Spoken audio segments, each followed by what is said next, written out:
They came and found our lakes with our name. They say, this is Edward. They said another one is George. The falls which we had lived with, they said, this is Murchison. And even our national park, they called it Elizabeth. And when they went down, they found Lake Narubare and said, this is Victoria. And when they went down, they said that the falls, Mosio Tunya, was Victoria Falls.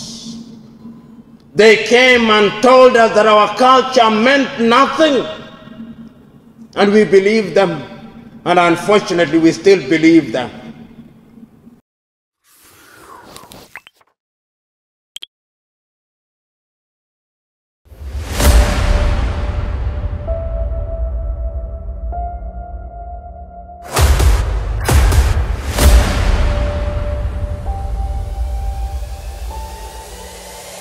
This is the journey to One Africa. The question and the place of culture is one that must preoccupy our minds, particularly on an occasion such as this, when we are gathered here to commemorate slightly by a few months, 100 years since the passing of the Omukama Kabarega of the Bunyoro Kitara Kingdom. We are gathered here to remind ourselves of the place of culture in the lives of our societies. And when we do so because we are aware that the Bunyoro, Kitara, and the many kingdoms that we have in Uganda and indeed in the continent of Africa have been victimized by other civilizations. But we know that prior to the rude disruption of our governance systems, African kingdoms were organized.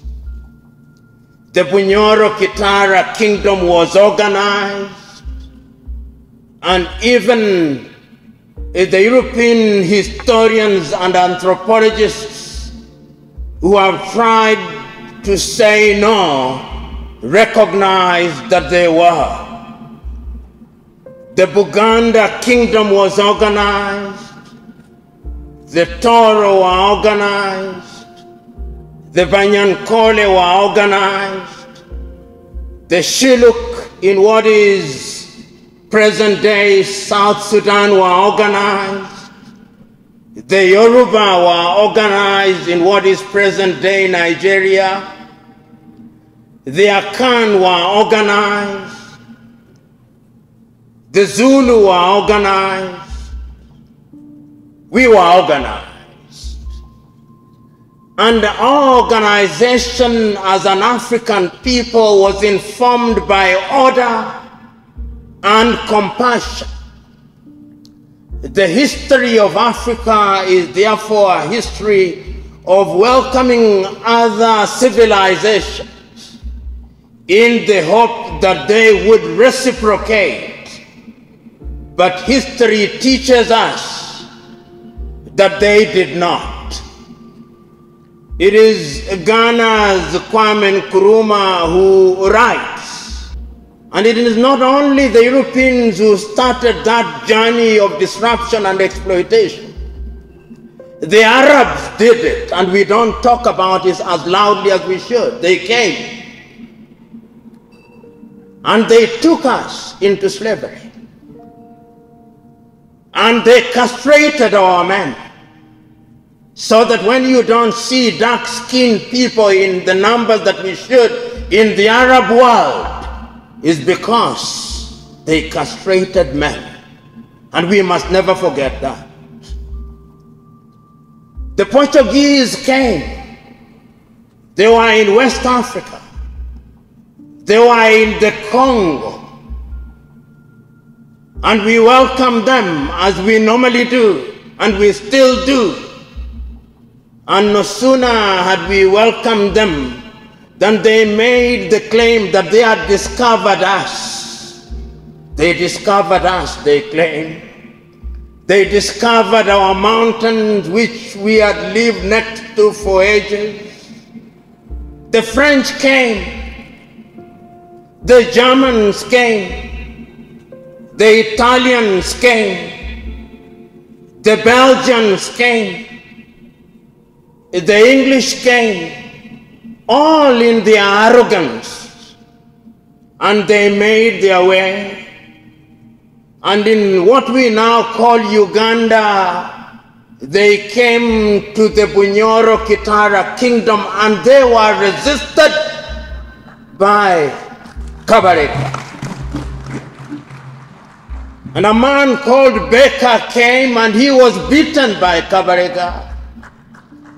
History teaches us. But then they went away and they assembled in Berlin in 1884 and 1885, and they divided us into what we now have as Uganda, as Tanzania, as Kenya. We are now 54 and still counting. But what we must never forget is that at all time we resisted. Those who say we never resisted are mistaken. We did. They planted the seeds of division. I can still remember those famous words of Nigeria's Chinua Achebe in his book Things Fall Apart, when he says that they came and planted the seed amongst brother and brother, sister and sister, and things fell apart, and they have remained apart. They came and they disrupted us. They told us that our God was not God. They came with a God, and today, when you go into many households of those who claim to be Christians or those who are Christians, you find the image of an actor called Geoffrey Hunter being received as the image of Jesus Christ. They came and told us that our names were not good names, and they gave us names. They came and told us that our natural features had to acquire different names. So they came and found Lake Muitanzige and say, no, it is Lake Albert. They came and found our lakes with our name. They say, this is Edward. They said another one is George. The falls which we had lived with, they said, this is Murchison. And even our national park, they called it Elizabeth. And when they went down, they found Lake Narubare and said, this is Victoria. And when they went down, they said that the falls Mosio Tunya was Victoria Falls. They came and told us that our culture meant nothing. And we believed them. And unfortunately, we still believe them. So today, when we are gathered here to commemorate one of the great African stalwarts, Omukama Kabarega, we must ask ourselves fundamental questions, uncomfortable questions. And those questions relate and rotate around the question of the thing that is called development. What is this thing called development?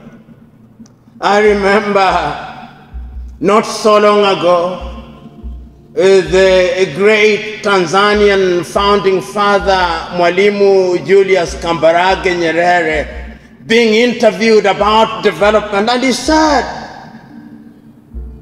from where we sit, development is not confined to the size of what the Europeans call the gross domestic product, GDP. That to us is not development, he said. Development cannot in our estimation, be per capita income. That is not development.